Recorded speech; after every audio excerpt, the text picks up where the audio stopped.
میکنی؟ من در تلویزیون کار میزنم.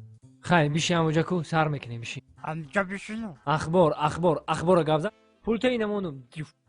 السلام علیکم تماشاگران عزتمند. اینک برنامه تلویزیونی اخبار است رئیس فیلم توسط به شما میستر کلی.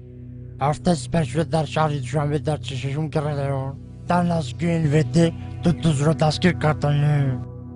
صدراعظم نجمی و بهرام غفوری ساعت 12 شب به نیت غارتگری از خانه بیرون شده و خانه عبیدالله سعدالله حمله کردند. عبیدالله سعدالله در حالت مست خواب بوده. از کاسه عبیدالله سعدالله 180 درم، از درون شوفانیر عبیدالله سعدالله چیزهای قیمت بها، توفیل میکا، دو پرکالو، دو پچکه چای، دو پرنسکی و دو ترکانی آن خانه را زیر کرده گریختند.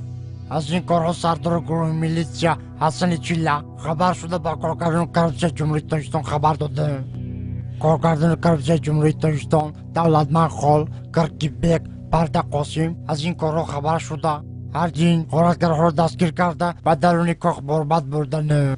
صدراعظم نجمی و بهرام غفوری به درون کاخ برباد برده. صدراعظم نجمیدین زدن تا با قدم خدا و اسم میکنی. ای رو تسیا کدامی ژورنالیست دروغ میگه؟ تو در تلویزیون گپ زدی تو رو تمام جهان تماشا میکنه. تو دروغ میگی؟